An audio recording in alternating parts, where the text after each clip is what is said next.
এসে দেখিবারে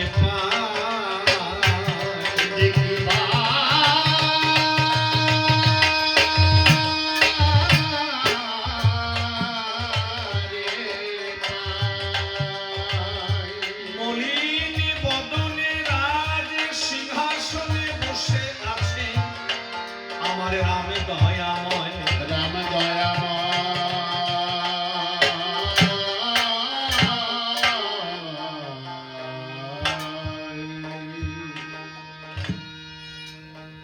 পঞ্চমাসে আমার কথা কষ্ট কেন? কি কথা হয়েছে? গান শুরু করতে পারলাম না, কথা শুরু করে দিচ্ছি। ওই মালার কথা কষ্ট, মালা দিতে হবে। অনেক জামা নষ্ট হয়েছে ওই মালা।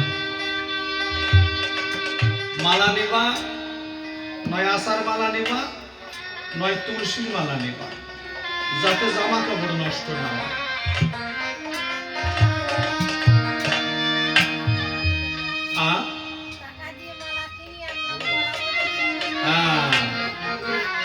টাকার মালা দিয়ে ভক্ত কখনো বসে আনা যায় না। ভক্তকে বসে আনতে হলে ভক্তি দিয়ে আনতে হবে। যদি পারো ভক্তির মালা ভক্তের গলায় পরিয়ে দাও। পঞ্চমাসে গর্ভবতী অবস্থায় মা সীতাকে বনবাস দিয়ে আমার রাম দয়াল হরি অযোধ্যার সিংহাসন করি মলিন বদনে বসে আছে। এমন সময় কুলগুরু বশিষ্ঠ মুনি ওই রাজ সভায় দর্শন দিয়েছে।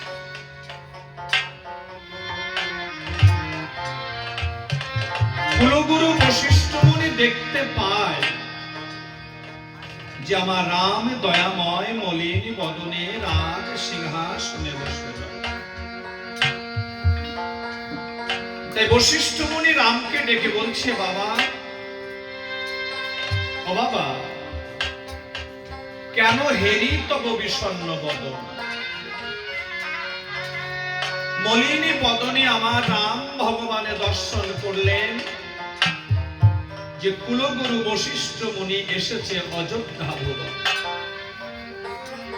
তাই কিছুক্ষণের জন্য ওই রাজ সিংহাসন পরিত্যাগ করি, ছাড়ি দুই নয়ন বাড়ি, গোসাইয়ের চরণ সেবা করি, রত্ন সিংহাসনে বসিয়ে বলছে, বলুন গোসাই, এই অযোধ্যা ভুবন তোমার আগমন কি কারণ? বশিষ্ঠ মুনি বললেন, বাবা, তুমি সীতা লক্ষণে গিয়েছিলে সেই পঞ্চবটী বন। সেই পঞ্চবটী বনে গিয়ে কি কি কার্যাদি তুমি করেছো সমাপন, তাই আমি করতে এসেছি।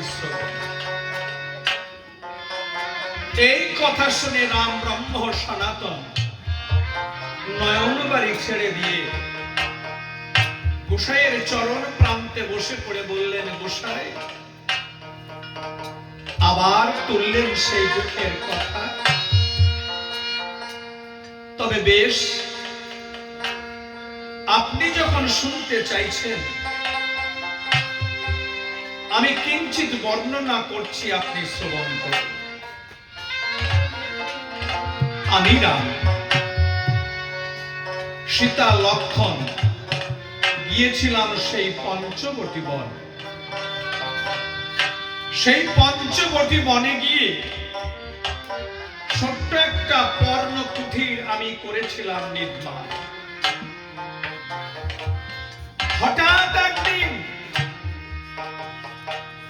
দশানন ভগ্নী সূর্পনখা সখীদের সঙ্গে করে আসে ওই বনের ভেতরে। কেন জানেন? শিব পূজা করবার তরে এসেছিল বনের ভেতরে, পুষ্প চয়ন করিবার তরে। কিন্তু গোসাই আমাদের দুই ভাইয়ের রূপে মুগ্ধ হয়ে আমাদের দুই ভাইকে চায় বিবাহ করে বন্ধন করিবার। এমন সময় আমার অনুজ লক্ষণ ছোট ভাই ধনুর্বাণ করে ধারণ, ওই রাক্ষসীর নাসিকা করে ছেদন। সেদিন ওই শূর্পণখা অপমানের জ্বালা সইতে না পেরে তার সেই কাটা অঙ্গ গিয়ে দেখায় দাদা দশাননের ধারে। অবশ্যই সেই দশানন কি করেছিল জানেন? রাক্ষস মারিস দ্বারা মায়া মৃগ সৃজন করে নিজে সাধু সেজে গোসাই সেজে আমার সীতাকে হরণ করে নিয়ে যায় লঙ্কার মাঝে। রেখেছিল কোথায় জানেন? অশোক কাননে। আমি রাম এই সংবাদ জানতে পেরে ভল্লুক বানরগণ সঙ্গে করে অলঙ্গ সাগর পার করে গিয়ে সেই লঙ্কাপুরে রাবণ আর কুম্ভকর্ণকে নিধন করে আমার সীতাকে উদ্ধার করে নিয়ে এসেছি আমার এই অযোধ্যা। প্রভু রামচন্দ্রের বদনে এই কথা শ্রবণ করে বশিষ্ঠ মুনি ডেকে বললেন রামের ধারে, বাবা রাম, তুমি ভালো কথা বলেছো বাবা, তবে তুমি কি জানো তুমি যাদেরকে করেছো নিধন তাদের কোন বংশ হয়েছে জানো? মামা, রাম হচ্ছে পূর্ণ ব্রহ্ম সনাতন ভগবান। তার তো জানা অজানা বলে জগৎ সংসারে কিচ্ছু নেই, তার সবকিছুই জানা। তবুও লীলা করতে এসেছে তো, তাই লীলাময় ছলনা করে ডাক দিয়ে বললেন বশিষ্ঠ মুনির ধারে যে গোসাই, আমার মনে বলছে সেই রাবণ আর কুম্ভকর্ণের জন্ম হয়েছে রাক্ষস বংশে। একটা দেবেন আমাকে ছোট্ট করে।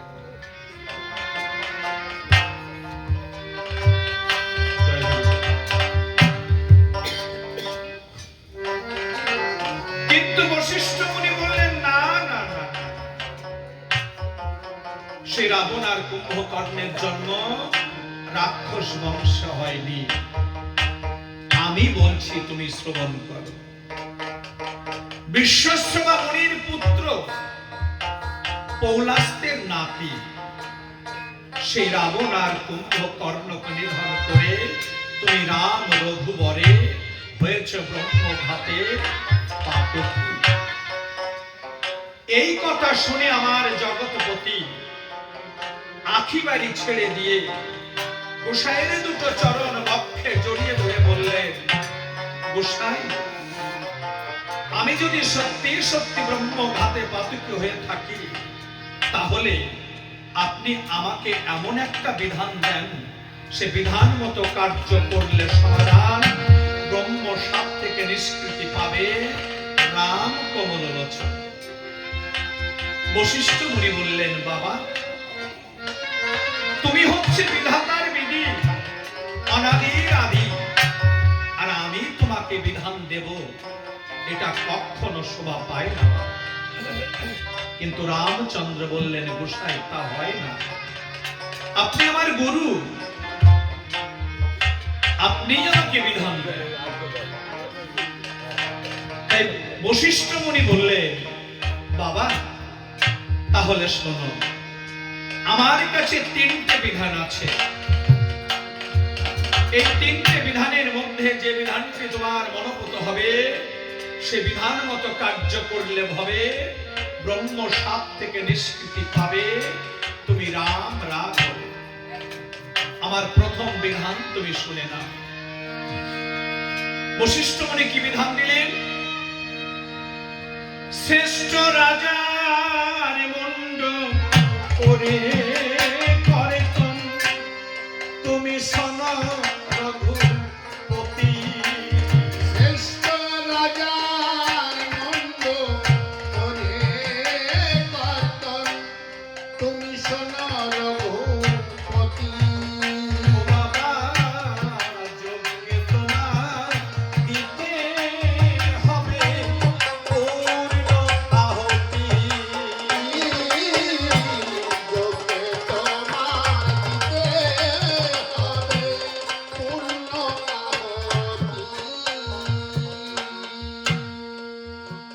এই কথা শুনে আমার রাম ভগবানে বললেন, গোসাই এই যজ্ঞ আমি করতে পারবো না।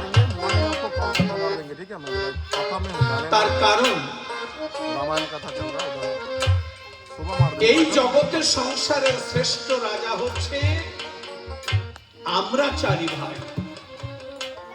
কার মুন্ড কর্তন করে যজ্ঞে আহুতি দেব আমি পারবো না গোসাই, আপনি আমাকে অন্য বিধান দেন। বশিষ্ঠ মুনি অন্য বিধান দিলেন। কি বিধান?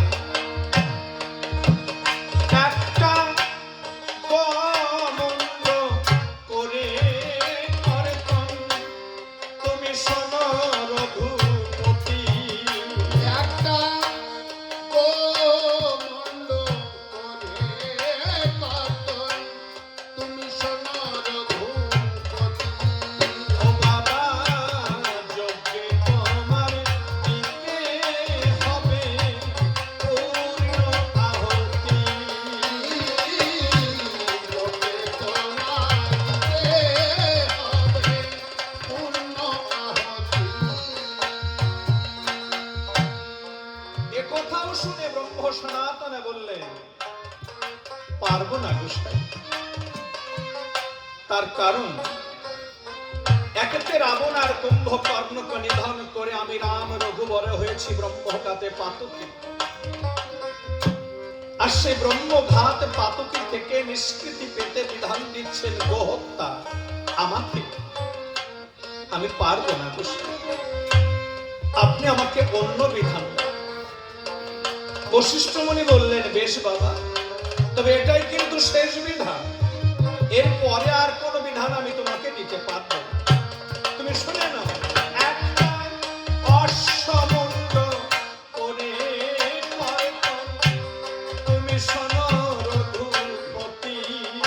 একটা অশ্বমন্ড করে কর্তন তুমি শোনো রঘুপতি।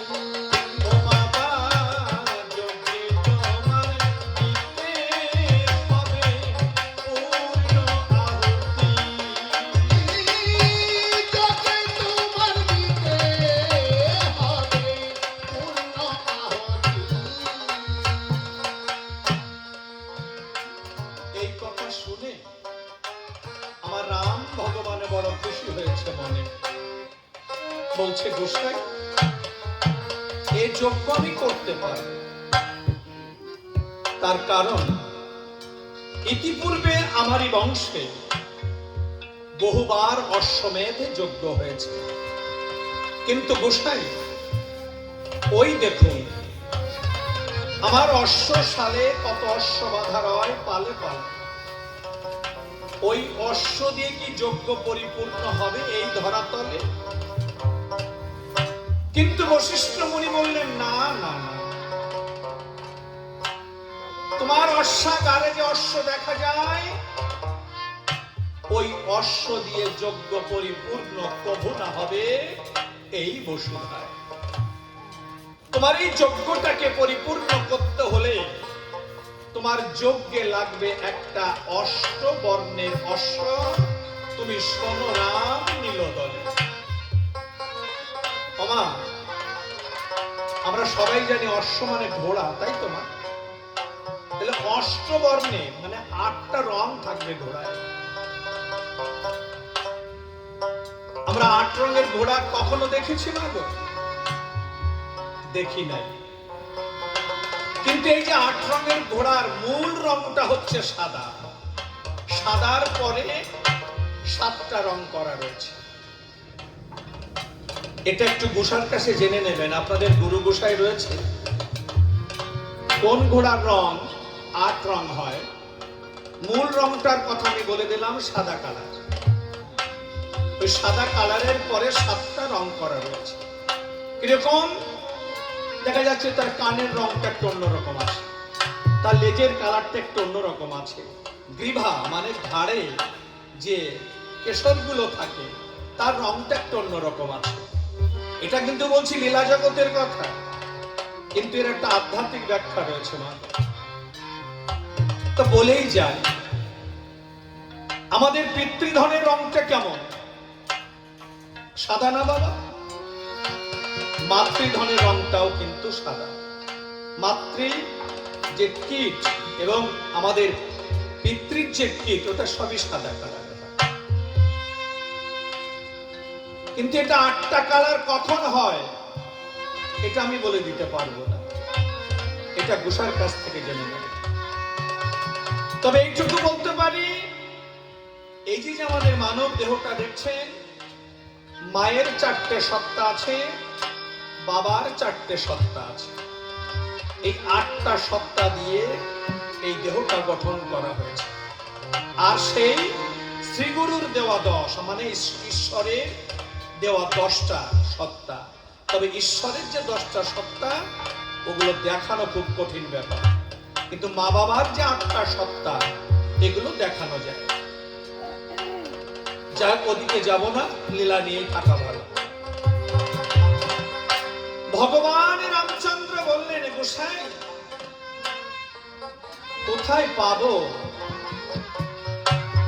পাবো সে অষ্টবর্ণের অশ্ব? গোসার চরণ দুখানা ধরে আঁখি বাড়ি দিয়ে ছেড়ে কাঁদতে লাগলেন। বশিষ্ঠ মুনি বললেন, বাবা কেঁদো না বাবা, আমি তোমার গুরু, বিধান যখন আমি তোমাকে দিয়েছি, এর সমাধান আমি তোমাকে করে দেব। তুরঙ্গ রাজ্যে রাজা শৈবালপতির গৃহে আছে অষ্টবর্ণের অশ্ব। লক্ষণকে পাঠিয়ে দাও, আর বিশ্বকর্মাকে ডেকে তোমার এই যজ্ঞশালা সুন্দর করে নির্মাণ করো, আর তোমার বাম ভাগে স্বর্ণ সীতা প্রতিষ্ঠা করো। এই কথা বলে বশিষ্ঠ মুনি গেল চলে। এদিকে ভগবান রাম নীল দলে লক্ষণকে ডেকে বললেন, লক্ষণ রে, যা ভাই, একবার ছুটে যা সেই তুরঙ্গ রাজ্যে রাজা শৈবালপতির গৃহে আছে অষ্টবর্ণের অশ্ব, সেই অশ্বটা নিয়ে প্রভুর বদনে, বাক্য বদনে থাকতে না থাকতেই ভগবান লক্ষণ যাত্রা করেছে। ওদিকে অদূরে রাজা শৈবালপতি দেখতে পায়, অদূরে ভগবান লক্ষণ আসছে, দেখা যায়। তাই পথি মধ্যে দাঁড়িয়ে আছে। যখন ধীরে ধীরে ঠাকুর লক্ষণ শৈবালপতির গোচরে এসেছে, শৈবালপতি হাত জোড় করে বলছে, করজোড়ে বলছে, ওগো দয়াল, এতদিন পরে আমার কথা তোমার মনে পড়েছে ঠাকুর। নয়নে জল দিয়ে লক্ষণের চরণে সেবা করে রত্ন সিংহাসনে বসিয়েছে। রত্ন সিংহাসনে বসিয়ে বলছে, বলো প্রভু, বলো এই শৈবালপতির গৃহে তোমার আগমন কি কারণ? ঠাকুর লক্ষণ বললেন, শৈবালপতি, আমার দাদা রাম রঘুপতি এক অশ্বমেধ যজ্ঞের করেছে আয়োজন সেই অযোধ্যা ভুবন। আমাদের সেই যজ্ঞটাকে পূর্ণ করতে হলে সেই যজ্ঞে লাগবে একটা অষ্টবর্ণের অশ্ব। তাই আমি দাদার বদনে শুনতে পাই তোমার গৃহে আছে নাকি অষ্টবর্ণের অশ্বতা। অশ্বটি মম হস্তে তুমি করো অর্পণ। এই কথা শুনে শৈবাল পতির এতটা আনন্দ হয়েছে মনে, আনন্দ সইতে না পেরে হাউ হাউ করে কেঁদে দিয়েছে।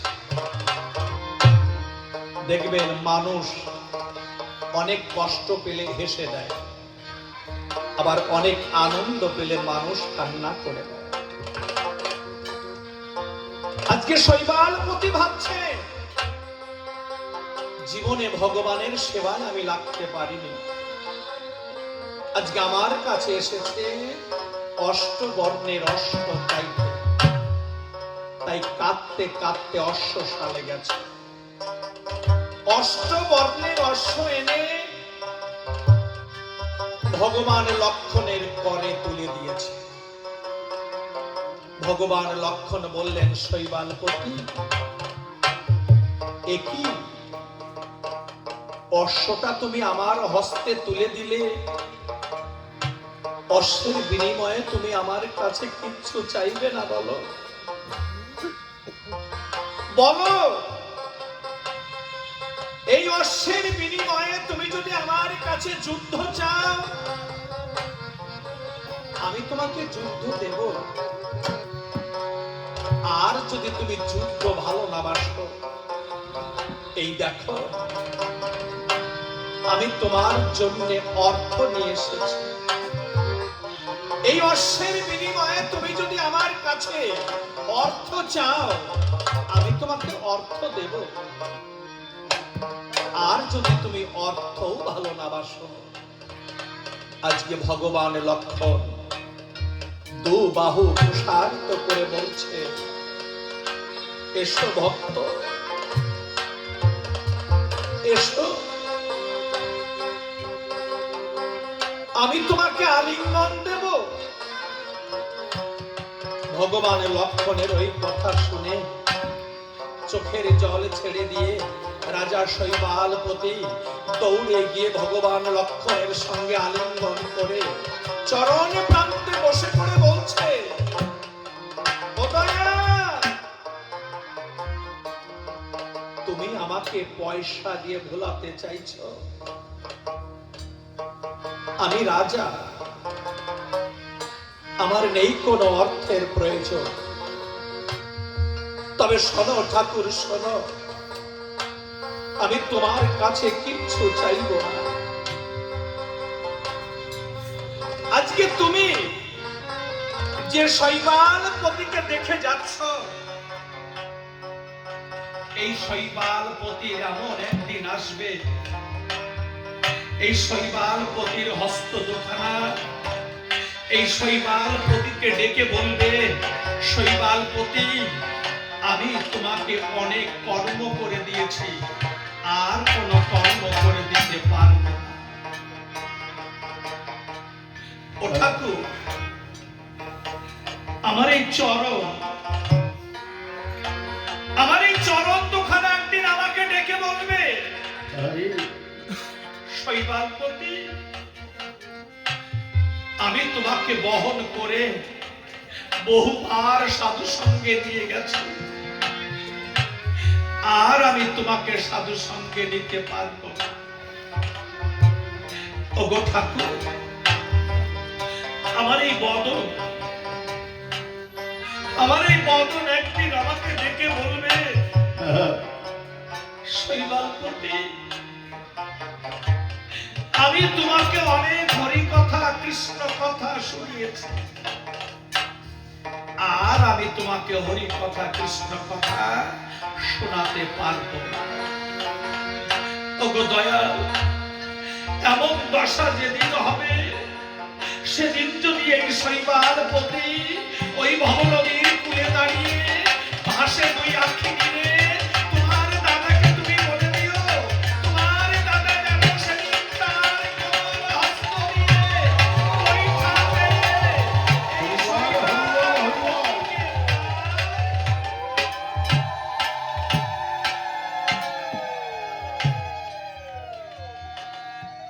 ওমা, আজকে শৈবালপতি হচ্ছে রাজা, আজকে রাজা হয়ে লক্ষণের কাছে বলছে, ওগো ঠাকুর,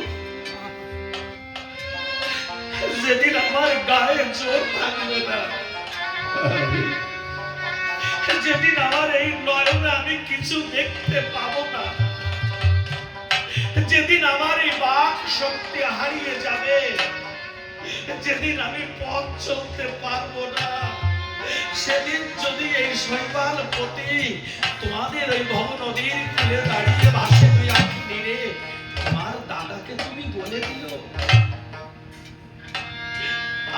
আমি যেন ওই ভব নদীর কূলে বসে না থাকি। তোমার দাদা, আমি শুনেছি দীনবন্ধু, সেই দীনবন্ধুকে বলে দিও আমাকে যেন সে পার করে দেয়। ভগবান লক্ষণ শৈবালপতির এই কথা শুনে দুই চোখের জল ছেড়ে দিয়েছে।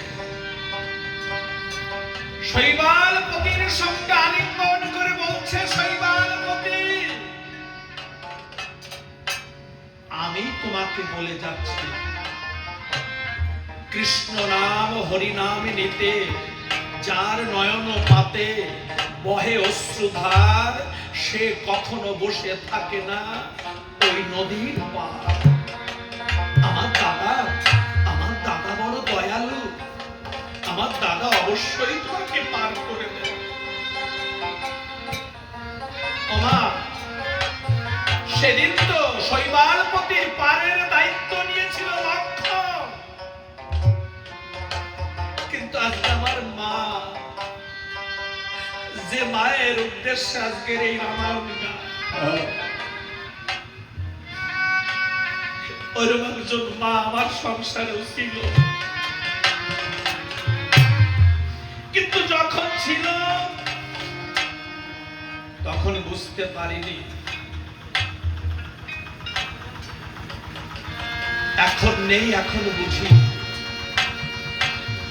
ওমা, ঘরের কোন সন্তান যদি বাইরে থাকে, দেখবেন এই গ্রামের সবাই ঘুমিয়ে যাবে, গাছের ডালে বসে পড়ে পাখিরা পর্যন্ত ঘুমিয়ে যাবে, কিন্তু ওই বুড়ো মানুষটা কত পানে চেয়ে থাকবে যে কখন আমার সন্তান ঘরে আসে।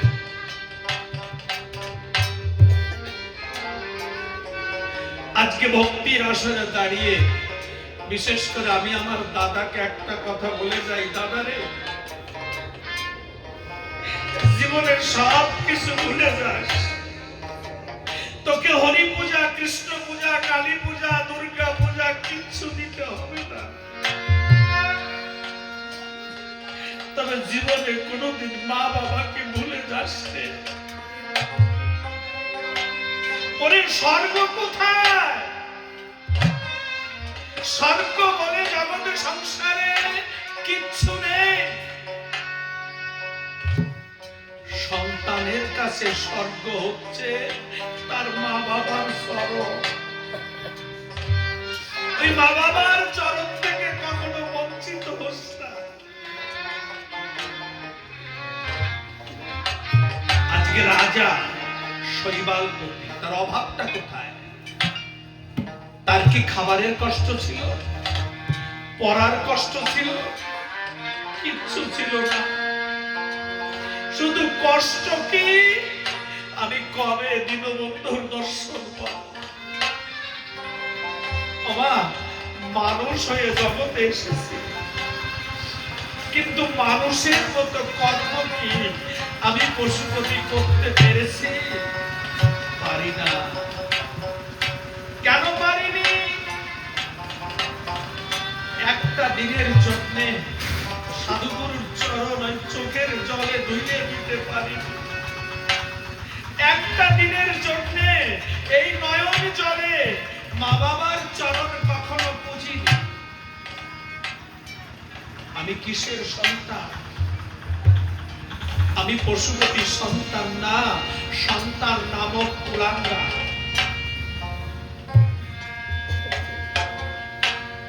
আজকে ভগবান লক্ষণ বললেন, শৈবালপতি, তুমি কোনো চিন্তা করো না, আমার দাদা বড় দয়ালু, আমার দাদা তোমাকে অবশ্যই পার করে দেবে।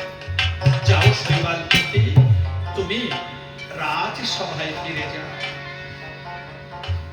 শৈবালপতিকে সান্ত্বনা দিয়ে অষ্টবর্ণের অশ্ব এনে প্রভুর চরণে লক্ষণ করেছে নিবেদন। ওদিকে বশিষ্ঠ মুনি দর্শন দিয়েছে অযোধ্যা ভুবন। বশিষ্ঠ মুনি এসে বলছে রামকে, বাবা রাম, এই অশ্বের ভালে মানে কপালে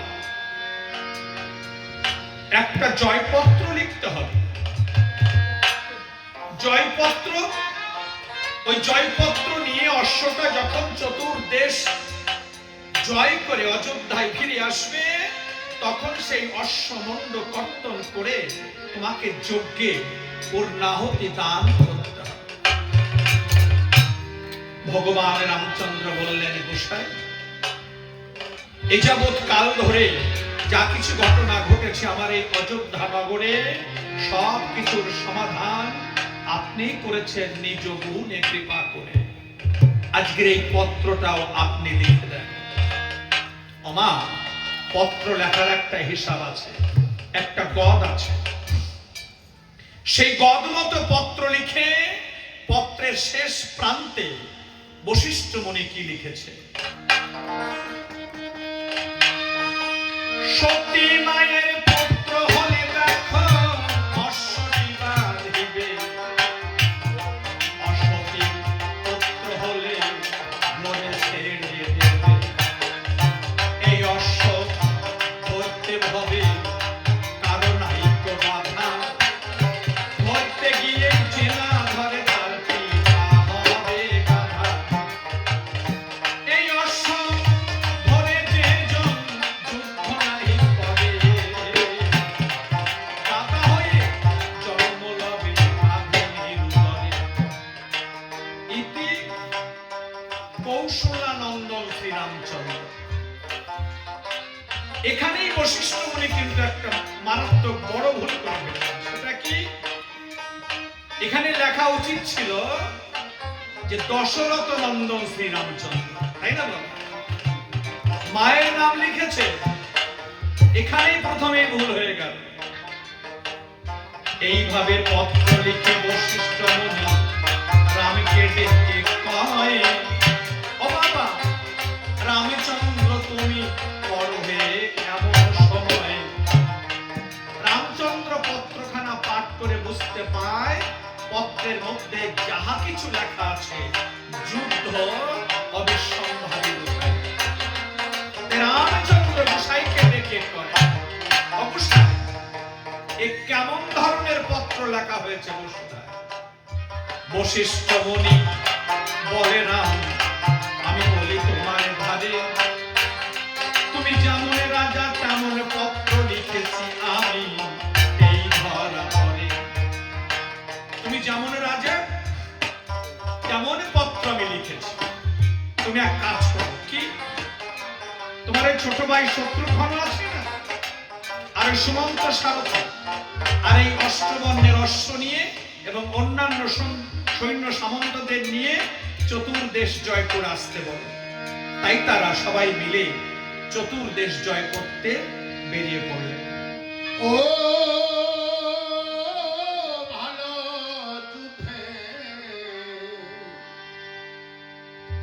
যুদ্ধে সাজিলেন রাজা,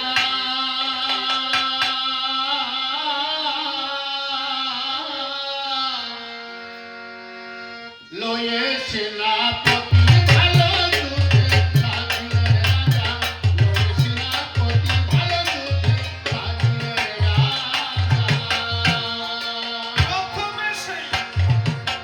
প্রথমে সেই যজ্ঞের অশ্ব পূর্ব দিকে গেল, ভালো যুদ্ধে সাজিল রাজা, নদী নদী পার হইয়া পর্বতে উঠিল। ভালো যুদ্ধে সাজিল রাজা, পর্বতেরই রাজা এসে অশ্ব দেখতে পায়। ভালো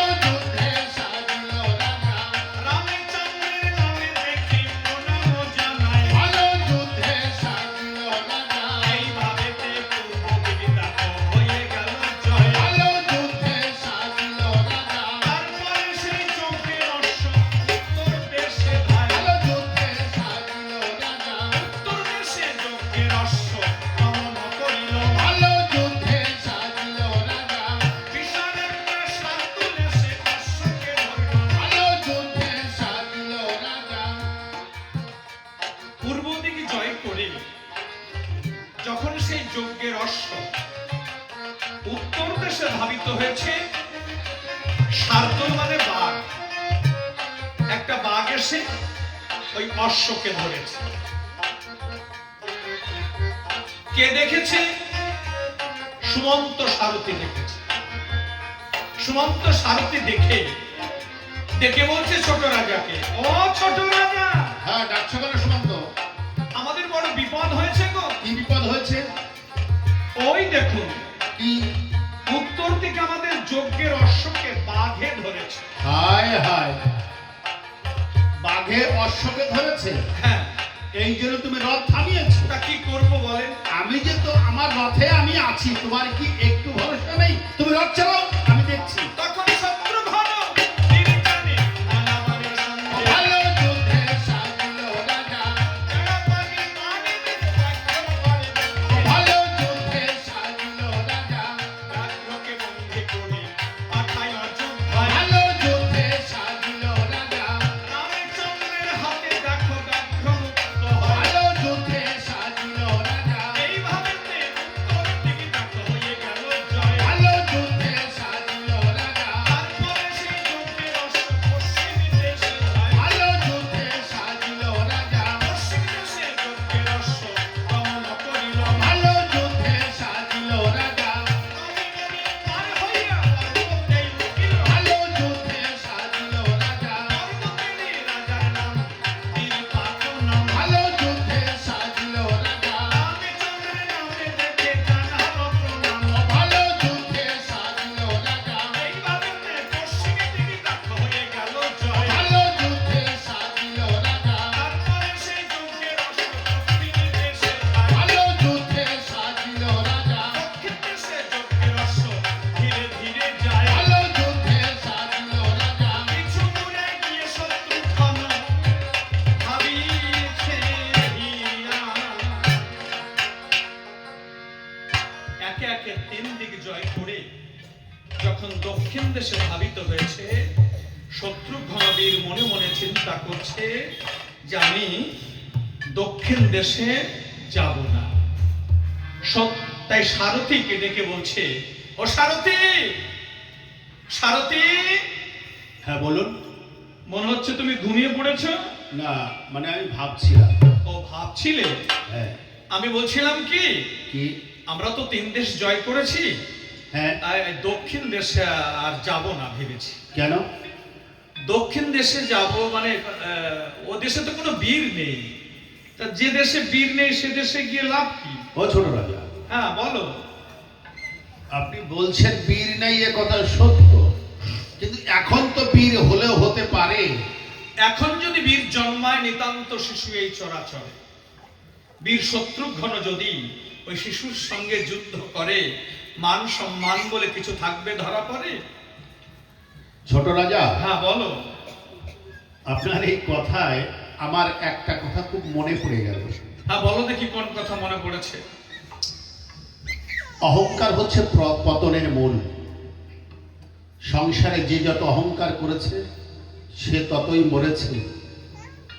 কে জানে যে ওই জঙ্গলে আপনার নিশি হতে পারে। তাই বলি কি, আমাদের বড় রাজার আদেশ চতুর্দিক জয় করতে হবে, এ কথা সত্য। হ্যাঁ সত্য। তো আমরা একে একে তিন দিক জয় করে ফেলেছি, এ কথাও সত্য। এ কথাও সত্য। বাকি মাত্র দক্ষিণে বাল্মীক মুনির তপবন, এ কথাও সত্য। হ্যাঁ এ কথাও সত্য। আমি কি বলি, বলো। বড় রাজার আদেশ আমাদের চতুর্দিক জয় করতে হবে। বীর থাকলেও যেতে হবে, বীর না থাকলেও যেতে হবে, আমাদের বড় রাজার আদেশ। তুমি একটা ভালো কথা বলেছো সুমন্ত, যে বড় রাজা আমাদেরকে আদেশ করেছে আমাদের চতুর্দেশ জয় করতে হবে। তবে ভালো করে তাকিয়ে দেখো, সন্ধ্যা আগত হয়ে এসেছে, এখনই এই বিশ্ব মাঝে আধার নেমে আসবে। আজকে একটা কাজ করি বুঝলে। বলুন। ওই যে অদূরে দেখা যাচ্ছে, দেখেছো? হ্যাঁ। ভরদ্বাজ ঋষির আশ্রম। হ্যাঁ ওই দেখেছি। আশ্রমে গিয়ে আজকের এই আমরা নিশি যাপন করি, কল্ল প্রভাতে আবার আমরা যাত্রা করি। খুব ভালো, খুব ভালো। কিন্তু এদিকে চিত্রকূট পর্বতে মহামুনি বাল্মীকি ধ্যান যোগে জানতে পেরেছে, অহংকার করে শত্রুঘ্ন বীর বলছে দক্ষিণ দেশে কোনো বীর নেই। তাই শত্রুঘ্নকে ধিক্কার দিয়ে বলছে, শত্রুঘ্ন তুমি অহংকার করে বলছো দক্ষিণ দেশে কোনো বীর নেই, কিন্তু আমারই রামায়ণে লেখা আছে, মতান্তরে বলা আছে, আমারই তপবন মাঝে তোমাদের 4 ভাইকে মৃত্যুবরণ করতে হবে তোমাদের 2 যুগল পুত্রের হস্তে। আর তুমি বলছো দক্ষিণ দেশে কোনো বীর নেই। ওই দক্ষিণ দেশে বীর আছে কি নেই আমি তোমাকে সেটা দেখিয়ে দেব। তাই মহামুনি বাল্মীকি কি করেছে, ব্রহ্ম শক্তিতে বলিয়ান হয়ে মুহূর্তের মধ্যে আপন তপবনে ছুটে এসেছে। আপন তপবনে ছুটে এসে একজন ভিখারি সেজেছে।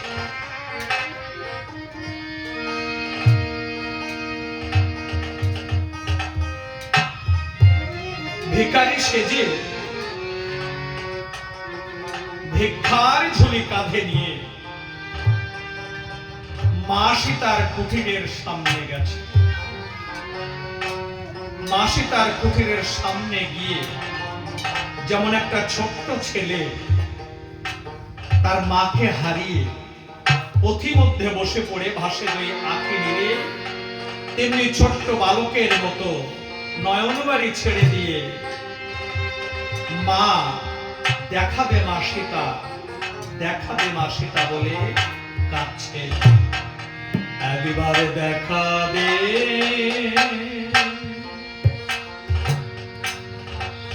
দেখা দেখা দে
মহামুনি বাল্মীকি মা মা বলে ডাকছে। ও মা, ওই মা ডাক শুনে অভাগী সীতা দেবী আর ওই পর্ণ কুঠিরে লুকিয়ে থাকতে পারলেন না। বাইরে এসে দেখতে পায় যে মহামুনি বাল্মীকি ছোট্ট একটা বটবৃক্ষের ছায়ার তলায় বসে পড়ে মা সীতা সীতা বলে কাঁদছে। তাই মহামুনির কাছে এসে বলছে, ওগো পিতা, এ কি তুমি সীতা সীতা বলে কেন কেন ডাকছো পিতা? আর কেনই বা তুমি চোখের জল ফেলছো? মহামুনি বাল্মীকি দেখলেন অভাগী সীতা দেবী এসেছে। তাই ভিখারির মতো হাত পেতে বলছে, মা, আমাকে এক মুষ্টি ভিক্ষা দে। যখনই মহামুনি বাল্মীকি অভাগী সীতার কাছে ভিক্ষা চেয়েছে, ওই সীতা দেবী দুই চোখের জল ছেড়ে দিয়ে বলছে, ও পিতা, তুমি জানো না পিতা, তুমি জানো না, যখন আমি রাজ রানী ছিলাম,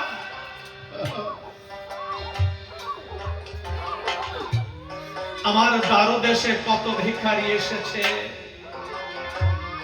আমি প্রত্যেক ভিখারিকে আশাতীত ভিক্ষা দিয়েছি। এখন সেই রাজ রানী সীতা আজ রাজরানী নেই। আজকে সেই রাজ রানী আজকে ভিখারিনী সীতা, বনচারিণী সীতা। বলো পিতা, বলো আমি তোমাকে কি ধন ভিক্ষা দেব বলো? মহামুনি বাল্মীকি বললেন, ও মা, মা আমি তো তোর কাছে কোনোদিন কিচ্ছু চাইতে আসিনি, আজকে স্বয়ং বাল্মীকি এসেছে। ও মা, মা সীতা আমাকে বহির্মুখ করিস না। কিন্তু সীতা দেবী বললেন, ও পিতা, তুমি ওই সীতা নামে আমাকে আর কখনো দেখো না। মহামুনি বাল্মীকি বললেন, কেন না কেন?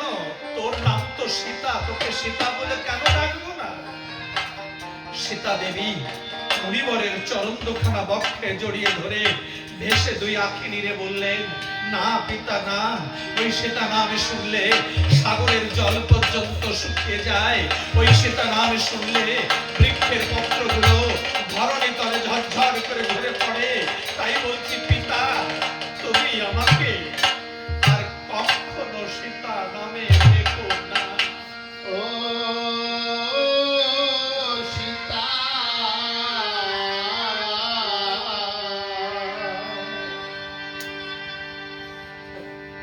সীতা নামে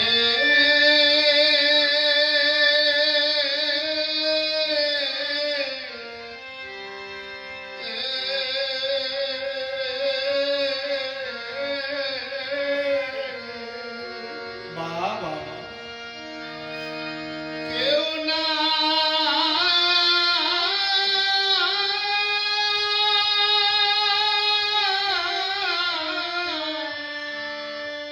রেখো না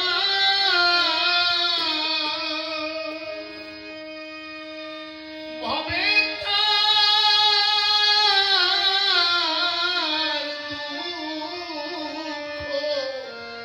বাবা দুঃখ যাবে না।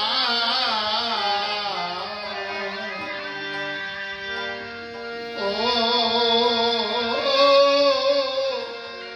সীতা,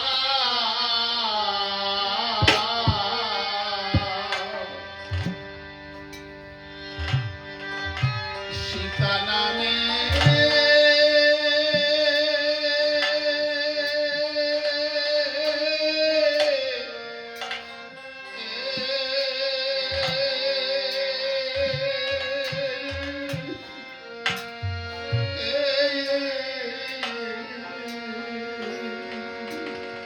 আজকে অভাগে সীতা মুনিবরের চরণ দুখানা জড়িয়ে ধরে কাঁদছে আর বলছে, ও পিতা গো, পিতা গো,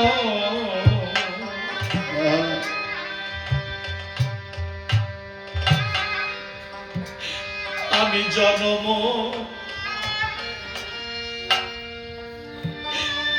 জনম দুঃখিনী পিতা গো,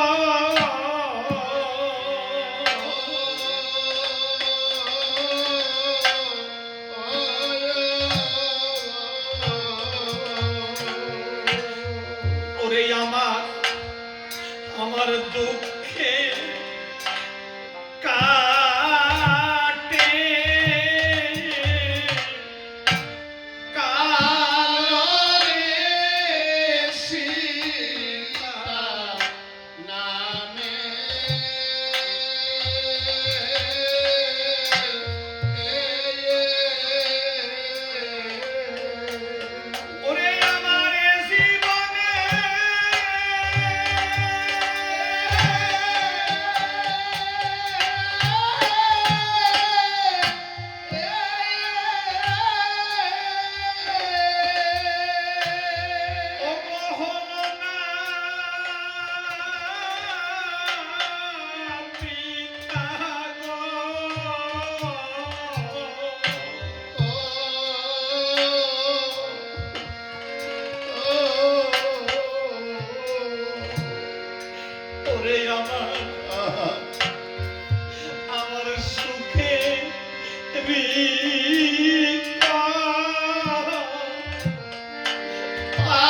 আলোরে সীতা নামে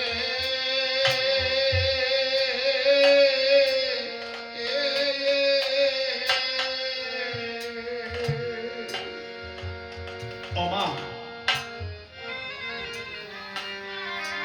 আমি দেখতে পাচ্ছি আমার এই সামনে অনেক মাই রাম হারা হয়ে বসে আছে, রামকে হারিয়ে ফেলেছে। যার কাছে স্বামী নেই তার মতো হতভাগা জগৎ সংসারের কেউ হতে পারে না।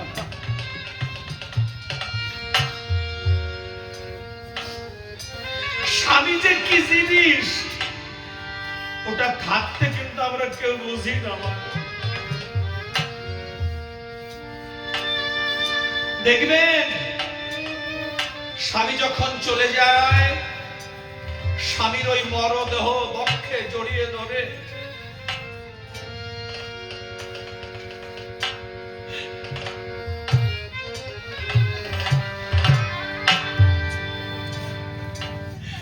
স্বামীর ওই মরদেহ বক্ষে জড়িয়ে ধরে কত মা চোখের জল ফেলে।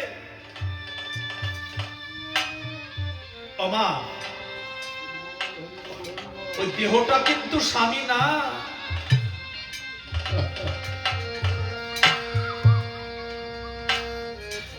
ওই দেহটা যদি স্বামী হবে তাহলে তোমাকে ছেড়ে চলে যাবে কেন? ওই দেহের মধ্যে দেহি ছিল, ওই দেহি হচ্ছে তোমার স্বামী। একটা দিনের জন্যও কোন মা ওই স্বামীকে জিজ্ঞাসা করে নাই, ওগো তুমি কে, তোমার বাড়ি কোথায়, জিজ্ঞাসা করে নাই। স্বামী থাকতে বোঝা যায় না মাগো, যখন স্বামী হারা হয় তখন বোঝা যায় স্বামীর মর্মটা কি। আজকে অবাগী সীতা মুনিবরের চরণ দুখানা বক্ষে জড়িয়ে ধরে বলছে, ও পিতা, যখন আমি জন্ম নিলাম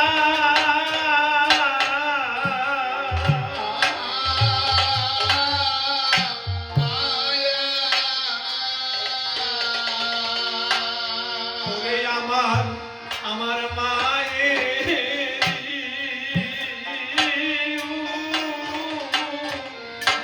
দরে সীতা নামে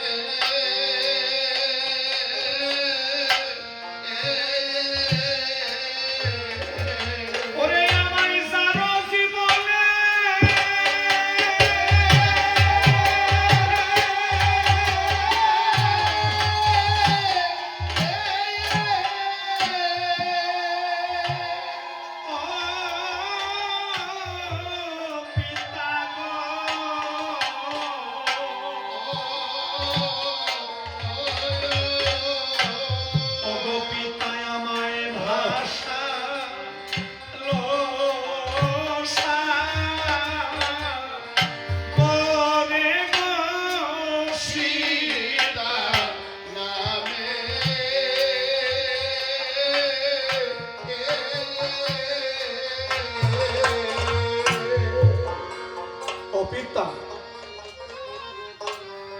জগত সংসার এমন কোন মা আছে যে সন্তানকে প্রসব করে সাগরের জলে ভাসিয়ে দেয়?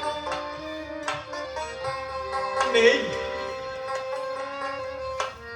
একমাত্র আমি ছাড়া এই জগৎ সংসারে আর কেউ নেই পিতা। জানো পিতা, সেদিন আমি ভাসতে ভাসতে ভাসতে ভাসতে ওই জনক রাজার চরে গিয়ে বাঁধি। ওই জনক রাজা একদিন তার যজ্ঞভূমি চাষ করতে এসেছিলেন। এই অভাগী তার নাঙলের ফালে বেঁধে আমি উঠেছিলাম। সেদিন ওই জনক রাজা আমাকে নিজের কন্যা মনে করে বক্ষে জড়িয়ে ধরে আদর করে নিয়ে যায় তার রাজসভার ভেতর। ও পিতা, সেদিন আমার এই ভাগ্য লিখতে কে এসেছিল জানো? 60 সহস্র মুনি এসেছিল, তার মধ্যে শ্রেষ্ঠ মুনি ছিল গৌতম মুনি। ও পিতা, ওই গৌতম মুনি যখন আমার এই ভাগ্য লিখন করে চলে যায়, আমার জনক পিতা মুনিবরের চরণ দুখানা দুহাতে বেষ্টিত করে বলেছিল, ওগো মুনিবর, তুমি তো চলে যাচ্ছ, কিন্তু আমার মা সীতার কপালে তুমি কি লিখে গেলে? সেদিন ওই গৌতম মুনি আমার পিতা জনককে বলেছিলেন, ও জনক, তোমার ওই সীতার কপালে আমি কিচ্ছু লিখে যেতে পারলাম না। কেন জানো? তোমার ওই সীতার ভাগ্য যখন আমি লিখতে যাই, আমার কলমের আগায় উঠে আসে শুধু বনবাস, শুধু বনবাস আর শুধু বনবাস।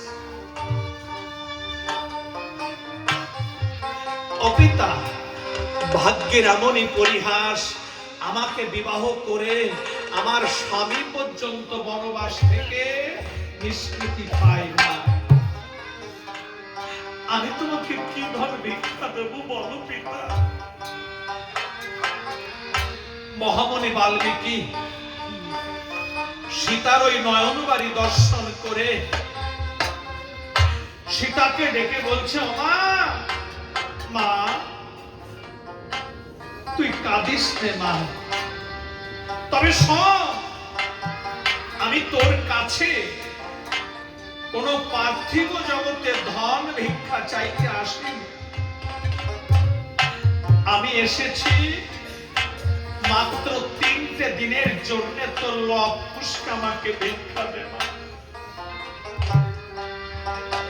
মা, জগৎ সংসার এমন কোন মা আছে যে সন্তানকে ভিক্ষা দেয়? অভাগী সীতা ধরনীর ধুলাই পরে আঁখি বাড়ি দিয়েছে, বললেন, ও পিতা, আমি পারবো না, আমি আমার লক্ষ্যকে ভিক্ষা দিতে পারবো না। কেন পারবো না জানো? নিদ্রা কালে ওই কুশীল বাবা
কি বললো বোঝা গেল?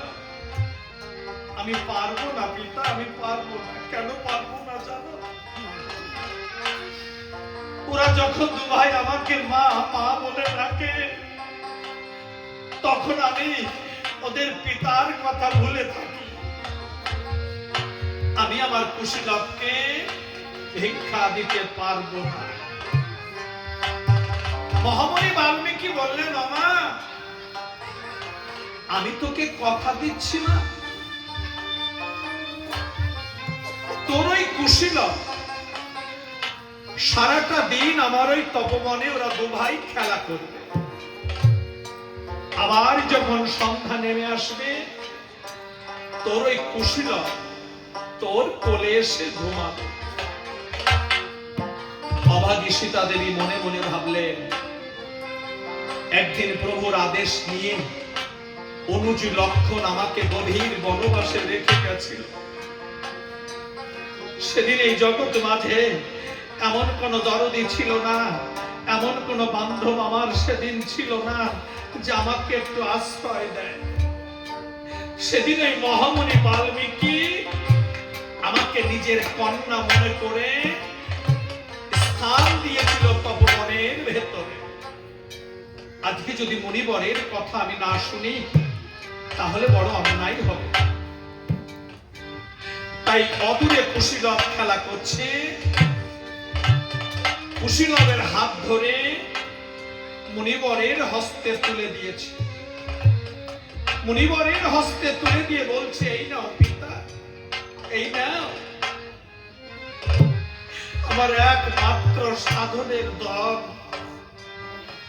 আমি তোমার হস্তে তুলে দিলাম, তুমি দেখে রেখো। ও পিতা, উপরেতে রৌদ্রের তাপে পিতা গো,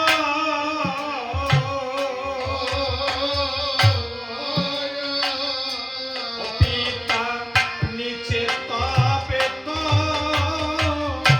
বালি গো সীতা।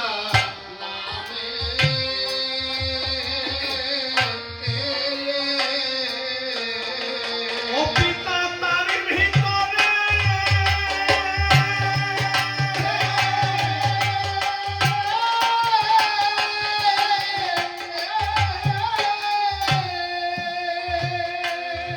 পিতা কেমন করে গো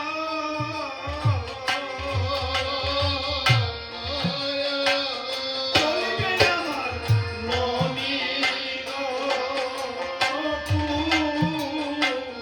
তুলিলে সীতা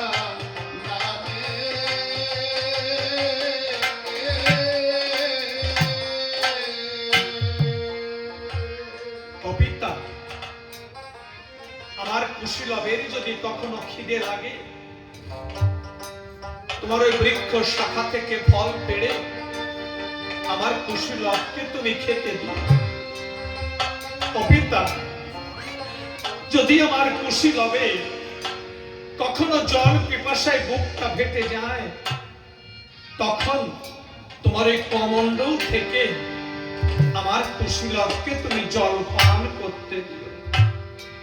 যাও পিতা, আমার কুশীলবকে তুমি নিয়ে যাও।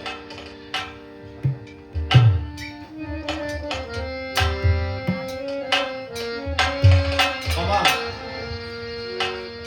ওকে নিয়ে ঘরে যেতে হবে। বলো তো কুশীলব এখন কোথায় আছে, বলতে পারবে?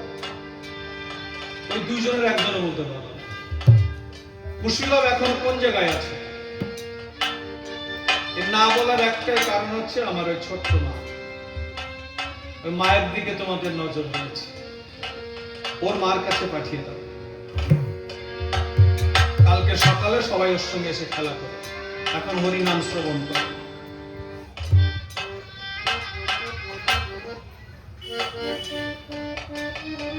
কুশীলবকে পেয়ে মহামণি বাল্মীকি বড় শান্তি পেয়েছে হৃদয়ে। তাই কুশীলবকে কোথায় নিয়ে এসেছে? সেই তপবনের ভেতরে নিয়ে এসেছে। তপবনের ভেতরে এনে কুশীলবকে ডেকে বলছে, ও কুশীলব। দাদু, আচ্ছা দাদা, বলো তো তোমাদের দুই ভাইকে আমি আমার এই তপবনে এনেছি কেন? জানি তো। কি জানো বলো? বলতে হবে? হ্যাঁ বলো। বেশ, তাহলে বলি। ফল মূল খাবো মোরা উদার করিয়া, ক্রিয়া বেড়াইব এই এই জন্য ছোট্ট ছোট্ট কুশীলব বললেন, যখন খিদে লাগবে বৃক্ষ শাখা থেকে ফল পেড়ে খাবো, খেতে খেতে যখন পেটটা ভরে যাবে, কান্থার মানে মাঠ ভরে আমরা দু ভাই খেলা করে বেড়াবো। মহামণি বাল্মীকি বললেন, কুশীলব, দাদু খিদে লাগলে ফল তোমরা খাবে, খেলাও করবে, কিন্তু মূল উদ্দেশ্য ওটা নয় দাদা। তোমাদের দুই ভাইকে আমি এনেছি আমার এই তপবনটাকে রক্ষা করবার জন্য। ও পাহারা দিতে হবে, পাহারা দিতে হবে। বেশ দিয়ে দেবো। পারবে? হ্যাঁ আচ্ছা কুশীলব, হ্যাঁ যদি ওই গভীর ঘন জঙ্গল থেকে যদি কখনো বাঘ ভাল্লুক,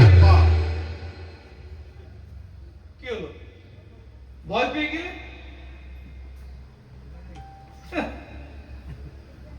কি ব্যাপার, এটা কথা বলো। হ্যাঁ বাঘ ভাল্লুক হ্যাঁ, বাঘ ভাল্লুক এখানে জঙ্গলে, এখানে জঙ্গলে, এইখানে এখানে এইখানে থাকবো না, কোথায় যাবে? চলে যাবো মায়ের কাছে এক দৌড়ে, এই জঙ্গলে থাকবো না। মার কাছে চলে যাবে। ওরা জানে যে এই গভীর জঙ্গলে আমাদের মা ছাড়া আমাদের আর কেউ নেই, তাই বলছে বাঘ ভাল্লুক আসলে আমরা চলে যাব মায়ের কাছে। কিন্তু মহামণি বাল্মীকি বললেন, কুশীলব, মায়ের কাছে গেলে হবে না দাদা।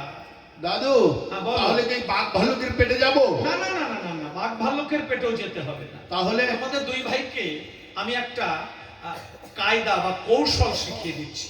বেশ শিখান। এই যে আমার হাতে এটা কি? ওটা তো ধনুক। এই ধনুক, তাই তো? হ্যাঁ আচ্ছা, এই দেখো, এই ধনুকটা আমি বাহাত দিয়ে কত শক্ত করে ধরলাম, দেখেছো? দেখেছি। আচ্ছা, এইবার আমার এই ডান হাতে এটা কি আছে? ওটা তো তীর বা বান। বান আছে, তাই তো? হ্যাঁ। এই দেখো, এই বানটা এই ধনুকের মাঝখানে আমি কত সুন্দর যোজনা করলাম, মানে জুড়ে দিলাম। এবার দেখো বানটা আমি কেমন ভাবে মারছি, তোমরা দু ভাই ভালো করে দেখবে কিন্তু। হ্যাঁ হ্যাঁ এই দেখো, বাবা দেখেছো? দারুণ সুন্দর। দারুণ সুন্দর। হ্যাঁ কিন্তু আমিও পারি। তুমি পারবে? হ্যাঁ আপনি চালালেন, আমিও পারবো চালাতে। ও, তোমার মন বলছে তুমি পারবে, তাই তো? মন কেন, সবই। আচ্ছা ঠিক আছে, নাও চালাও দেখি। চালাবো? চালাও, তাহলে চালাচ্ছি কিন্তু। চালাও। এই যে চালাই, এই যে। কি হলো? দাদু দাদু হ্যাঁ বলো। আপনি যে বান চালাইছেন এটা সে বান না, এ বান তো মাঝখান থেকে বেঁকা হয়ে গেল। তো নরম বান চালানো যায় নাকি? আমার কাছে দাও। হ্যাঁ, এত নরম বান সেই আমার- একই ধনুক, একই বান তোমাদেরকে দেওয়া হয়েছে। আমি কত সুন্দর চালালাম, আর তোমাদের হাতে গেল, আর অমনি ধনুর বানটা নরম হয়ে গেল, বাঁকা হয়ে গেল। তো বানটা তো দেখলাম নরম, আর মাঝখান থেকে বেঁকা হয়ে গেল। তো সোজা না হলে যায়? বান বাঁকা হয় কখন জানো না? মানুষ যতদিন গুরু গৃহে না যায়, গুরুর কাছে না যায়, ততদিন বান কিন্তু শক্ত হয় না। তো আমরা সে ছোট্টবেলায় পড়ে এসেছি, আমরা যখন ছোট ছিলাম আমাদের সামনে একটা বই ছিল, বইটার নাম কি? যখন ইনফ্যানে পড়তাম একটা বই ছিল না, ধারাপাত, তাই তো বাবা? ধারাপাত বইতে কি লেখা ছিল? অয় অজগর, আতে আম, রস্যইতে ইঁদুর, দীর্ঘইতে ঈগল পাখি, তাই তো দিদি ভাই? কিন্তু যখন একটু বোঝা শিখলাম আমাদের সামনে একটা নতুন বই এলো, বইটার নাম কি? আদর্শ লিপি, তাই না? তা আদর্শ লিপিতে কিন্তু অয় অজগর তা লেখা নেই। কি ছিল? অয় অজগর আসছে তেড়ে, আতে আমটি আমি খাবো পেড়ে। ওদিকের গুলো থাক, আগে দুটো নিয়েই কথা বলি। আচ্ছা, অজগর লেখক যিনি, তিনি কেন লিখলেন না যে অয় অজগর যাচ্ছে তেড়ে? যাচ্ছে তেড়ে কথাটা কেন লিখল না? আসছে তেড়ে মানে আমার দিকে আসছে সাপটা, তাই তো বাবা? তা আমার দিকে যখন সাপটা আসছে, তখন নিশ্চয়ই সাপটা আমাকে আদর করার জন্য আসছে না, কামড়ানোর জন্য আসছে, তাই তো? তারপরের কথাটা কি? আতে আমটি আমি খাবো পেড়ে। আমের ভালো নাম কি? অমৃত ফল। দেখবেন আম যদি সুন্দর হয়, আপনার পেট ফেটে যাবে তবু মুখে না বলবে না। আম এমন একটা জিনিস, তা সে আম থাকে কোথায়? গাছের ডালে। তাহলে ওই অমৃত ফলের স্বাদ যদি পেতে হয় তাহলে প্রথমেই সাপের হাত থেকে আপনাকে বাঁচতে হবে, আর ওই বাঁচতে গেলেই আপনাকে গুরুর কাছে যেতে হবে, তাই না? গুরুর কাছে না গেলে আপনি সাপের হাত থেকে বাঁচতে পারবেন না। এর একটা আলাদা কৌশল আছে। অকুশীলা বলেন। এই ধনুর্বাণ শক্ত হবে। হবে? হ্যাঁ হবে। কি করলে হবে? তোমাদের দুই ভাইকে দীক্ষা নিতে হবে। দীক্ষা? সেটা আবার কি, খায় না মাথায় নেয়? না না না, খাবার জিনিস নয় কুশীল। তাহলে দীক্ষা হচ্ছে মন্ত্র, কর্ণে গ্রহণ করতে হয়। ও, কানে কানে গ্রহণ করতে হয়? হ্যাঁ, কানে নিতে হয়। ও, তা দেন তাহলে, বেশি দেরি করবেন না, তাড়াতাড়ি। অত তাড়াতাড়ি দেওয়া যাবে না। ওই দেখো অদূরে সরুজ নদী বয়ে যাচ্ছে কলকল তানে, ওখান থেকে স্নান করে তরা করে আসো মম সন্নিধানে। লবকুশ স্নান করতে গেছে, এর ফাঁকে মহামণি বাল্মীকি তার কুশাসন থেকে দুটো কুশ বের করে দুটো ধনুক তৈরি করেছে, দুটো তীর তৈরি করেছে, আর দুটো তুন তৈরি করে সুন্দর করে সাজিয়ে বসে আছে। আচ্ছা মা, ধনুক আমরা চিনি, তীর আমরা চিনি, তুন কাকে বলে? তুন চেনো? কি বলে দাদা, কি কও? চেনো না? চেনো, জানো না? তুন শব্দের মানে হচ্ছে যেটার মধ্যে বান থাকে, বা ওই যে গাছিরা গাছ কাটে যার মধ্যে স্যান থাকে, ওইটাকে তুন বলা হয়। আর আতন কারে কয়? আতন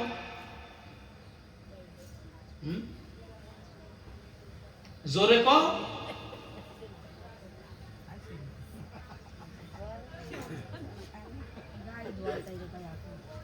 গাই দোয়া নাকি? গাই দোয়ানো না, গাই দোয়া দুধ দোয়ানো পাত্রকে হাতন বলে। গাই দোয়ানের আতন পাই নাকি? বাংলাটা তো ঠিক করে বলতে হবে, বলে গাই দোয়ায় আতন পায়। ওরা গাই দোয়ানের আতন পায় না। গাই দোয়ানোর দুধ যেখানে রাখা হয় ওটাকে আতন বলা হয়। যাই হোক, লবকুশকে বললেন, লবকুশ, লবকুশ স্নান করে এসেছে। স্নান করা এসে বলছে আমাকে দীক্ষা দাও। তো মহামণি বাল্মীকি দীক্ষা দিচ্ছে। নারায়ণ পরা খরা, নারায়ণ পরা বেদা, নারায়ণ পরা কবি, নারায়ণ পরা কবি, নারায়ণ পরা গতি, নারায়ণ পরা মুক্তি, রাম নারায়ণ মন্ত মুকুন্দ মধুসূদন।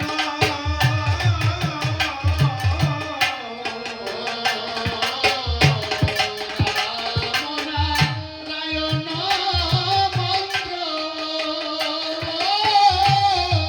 মুকুন্দ মধুসূদন।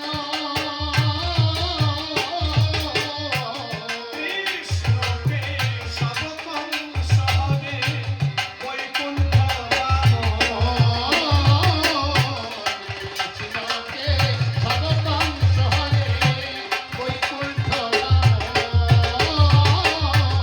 কৃষ্ণকে ভগবান শহরে বৈকুণ্ঠ কৃষ্ণকে ভগবান শহরে বৈকুণ্ঠ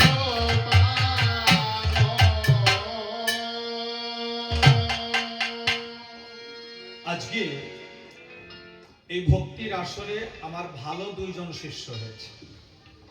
মহামণি বাল্মীকি যখন লবকুশকে দীক্ষা দিয়েছিলেন, লবকুশের বয়স ছিল মাত্র 7 বছর, সপ্তম বর্ষীয় বালক। আজ থেকে আমার এই দুই শিষ্যের ভক্তের বয়স মাত্র 7 বছর। ওমা, বিশেষ করে আমার ওই ছোট্ট বাবা অনেক রাস্তা হাঁটতে হবে, অনেক রাত অনেক দিন পার হয়ে অনেক দূরে যেতে হবে। তোমরা আশীর্বাদ করো মা, আমার এই দুই ভক্ত যেন যতদিন এই জগৎ সংসারে থাকে সুস্থ শরীরে থাকতে পারে এবং সেই অন্তিমে শেষের দিনে গুরু নাম জপতে জপতে যেন সেই পরম পিতার চরণে পৌঁছাতে পারে।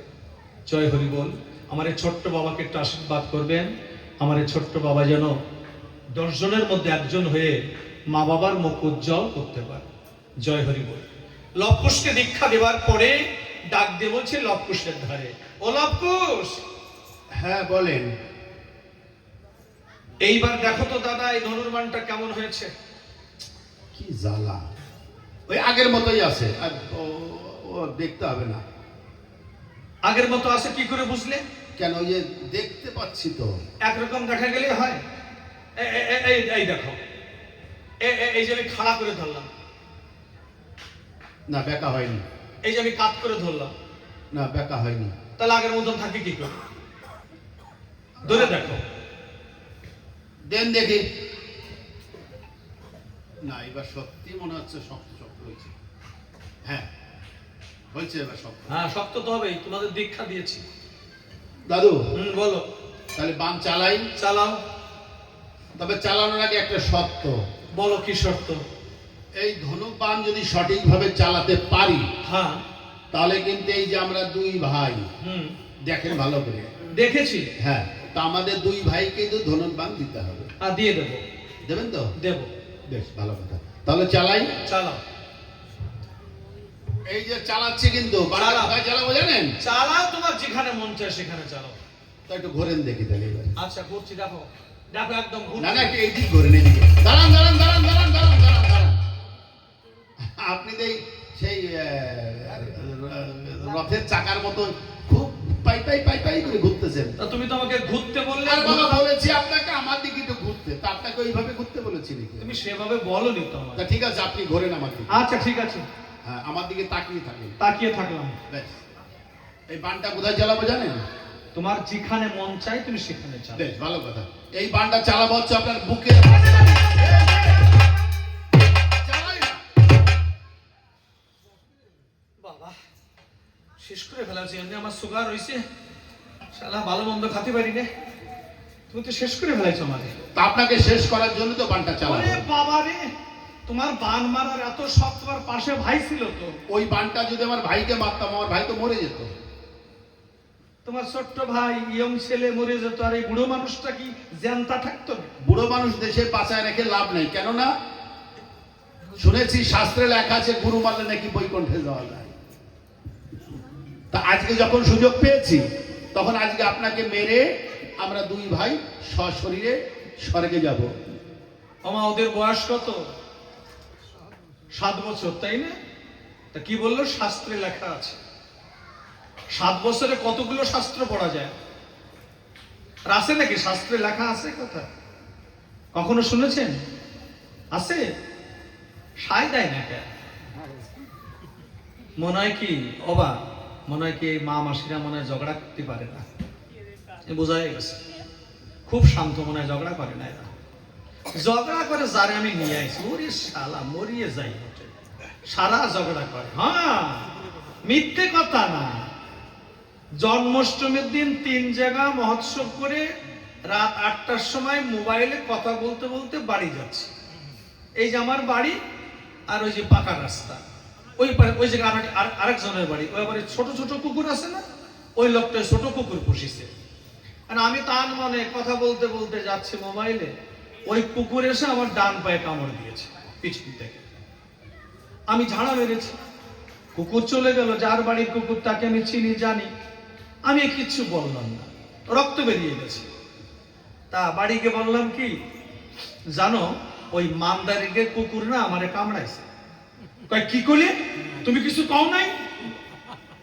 আমি কি কব, কুকুরের কাজ কুকুরি করেছে, আমি তার মানুষ, আমি কি করবো? কই তুমি এক্ষুনি চলো, চলো চলো এখনই যাই ইঞ্জেকশনের পয়সা নিয়ে আসবো, চলো আমার সাথে চলো তুমি। আমা আমি তো যাবো, ওই রাত্রে একটু বুঝোই টুজোই রাখছি, ঘুম পাড়ায় রাখছি একটু বুঝোই টুজোই। ওমা পরের দিন ওই মাল কি করেছে জানো, আমি তো গমের তো উঠি নেই, আমার আগে গমের তো উঠে যাইয়ে তাহলে বেশি কথা কইয়ে তারপর আমার এসে ডাকতেছে, ওঠো ওঠো তাড়াতাড়ি ওঠো। আমি সেটা মেজাজ দিয়ে কথা কষ্ট কেন, তাই কইয়ে আইছি দিয়ে আইছি বেশি কথা কই। তা তোমরা খুব শান্ত মাকে মনে হয়, ঝগড়া টগড়া জানো না, ঝগড়া জানে আমার বাড়ি না, কিছুই কয় না, হ্যাঁ না কিছু একটা তো কবা। 7 বছর বয়স, শাস্ত্রে লেখা আছে গুরু মারলে নাকি বৈকুণ্ঠে গমন হয়। অকুশীলা, হ্যাঁ, গুরুকে কোন বান মারতে হয় তাই তো তোমরা জানো না। কেন বান জানি তো, এই তো বান, তাছাড়া না। কোন বান? আমা সে ছোট্টবেলা বইতে পড়ে এসেছি 5 পঞ্চবান, তাই না? নামটা কি জানি? নাম আমরা কিন্তু অনেকেই জানি না, বলে যাচ্ছে আজকে। মদন মাদন স্তম্ভন শোষণ মোহন, এ 5টা বানও গুরুকে মারা যায় না। গুরুকে মারতে হয় কি বান? ভালো করে শুনে নাও, গুরুর চরণে ভক্তিবান মারতে হয়। বুঝেছ? আচ্ছা ঠিক আছে, বুঝলাম। তাহলে তো আমাদের খুব ভুল হয়েছে। ভুল মানে সারা ভুল, মারাত্মক ভুল হয়েছে। বেশ বেশ, আমাদের ভুল হয়েছে, আমাদের 2 ভাইকে ক্ষমা করবেন। আচ্ছা ক্ষমা করলাম। বলো। আচ্ছা কুশীল, হ্যাঁ, তোমাদের মায়ের কাছ থেকে যখন চেয়ে নিয়ে আসি তখন তোমরা 2 ভাই আমাকে কি বলে ডাকতে? কেন দাদু ভাই? এখন তোমাদের 2 ভাইকে আমি কর্ণে নাম দিয়েছি, বাণ শিক্ষা দিয়েছি, সম্পর্কে আমি কি হয়েছি ওটা তো জানি না, তবে আমি জানি আপনি আমাদের দাদু ভাই। এটা জানো না? না। যে কর্ণে নাম দেয় হুম। সে গুরু হয়। গুরু? হ্যাঁ, গুরু। সেটা কি গুরু? দীক্ষা গুরু। ও, তাহলে আপনি আমাদের দীক্ষা গুরু হয়েছে। হ্যাঁ, দীক্ষা গুরু হয়েছে। বেশ বেশ ভাই, গুরুদেবকে প্রণাম করো। আপনি আমাদের 2 ভাইয়ের প্রণাম নেবেন। বাহ বাহ বাহ, সুন্দর সুন্দর। দেখে হাত ফাঁকা করো। ভাই প্রণামে সন্তুষ্ট হয়নি, ভালো করে ভক্তিপূর্ণ প্রণাম করো। গুরুদেব, হ্যাঁ বলো। ভক্তিপূর্ণ প্রণাম নেবেন। নিলাম, কিন্তু হাত ফাঁকা করো। ভাই সেবা দাও, আপনি আমাদের সেবা নেবেন। আচ্ছা সেবা নিলাম, হাত ফাঁকা করো। কি জ্বালা। হাতে কি থাকবে? হাতে তো ভক্তি থাকবে। হাতে ভক্তি থাকে? এই যে এখন যদি আমি হাতটা এই উত্তরীটা হাতের মধ্যে নিয়ে যদি কাউকে ভক্তি করি, আমি যখন হাতটা ফাঁকা করব উত্তরীটা হাতের মধ্যে দেখা যাবে না? যাবে তো নাকি বলো? তোরা তো আমাকে কিছুই দেখাতে পারলো না। ভক্তি হাতে থাকে না। কোথায় থাকে? ভক্তি থাকে হৃদয়ে, অন্তর মাঝে ভক্তি থাকে, হাতের মধ্যে ভক্তি থাকে না। থাকে নাকি? কোনোদিনও থাকে না। যেমন মনে করেন এই আমার এই বাবা একজন বৈষ্ণব মানুষ, মনে করেন তিলক কেটেছে, মানে তিলক সেবা করেছে, গলায় সেই জপের মালা আছে, মালা জপছে। তা কালকে সকালে যখন এই মৌরহাট স্টেশনে গিয়ে ট্রেন ধরে যাবে কলকাতা শহরে, টিটি যদি এসে আমার বাবারে ধরে, বলে ও বাবা টিকিট দাও আমারে, তখন যদি বাবা বলে টিটির ধারে যে বাবা রে আমি তো জানি তুই আমারে ধরবি নি, তা দেখতেছিস আমি বৈষ্ণব মানুষ, তিলক সেবা করেছি, গলায় আমার জবের মালা, বাড়ি আমার বড় গোবিন্দ মন্দির আছে, তাই আমি যখন আসলাম মনে মনে ভাবলাম আমার গলায় তো একটা উত্তরী আছে, তাই ঠাকুর ঘরের বারান্দায় বসে গোবিন্দ মন্দিরে বসে পড়ি, তোর জন্যই এই উত্তরীর আসলে ভক্তি বান্ধে নিয়ে আইছি, তুই ভক্তি নিয়ে যা। বাবা যদি টিটিরে এই কথা কয়, টিটি ছাড়িবে না? তাহলে গোবিন্দ মন্দিরই কুলবে না নে, তিলকেও কুলবে না, হবে না? 500 টাকা ভাই, 250 টাকা নরমাল ফাইন আছে। অকুশীলা, হ্যাঁ, দীক্ষা নিলে পরে গুরু দক্ষিণা দিতে হয় এই চরাচরে, এ কথা কি জানা নাই তোমাদের? জানি তো গুরুদেব, কিন্তু আপনি এটা মনে হয় জানেন না যে আমরা 2 ভাই হচ্ছে জনম দুঃখিনী মায়ের সন্তান, আমরা থাকি ওই জঙ্গলে, কিন্তু আপনাকে গুরু দক্ষিণা আমরা দেব কোন জায়গা থেকে? ও এইটা ভাবছো? হ্যাঁ, তবে ভালো করে তাকিয়ে দেখো, আমার এই গভীর জঙ্গলের ভিতরে কত মুনি ঋষিগণ বাস করছে আনন্দ অন্তরে। তোমরা 2 ভাই যদি যাও তাহাদিগের ধারে, অভাগী মায়ের সন্তান বলে কেউ বই মুখ করবে না এই চরাচরে। বেশ, তাহলে আপনি একটু বসুন। মা, আমরা বাবা সকল যারা আছেন, সেই পৌরাণিক প্রথা হিসাবে রামায়ণ গানের মধ্যে মাধুকুরি মানে ভিক্ষা প্রথাটা এখনো চালু রয়েছে।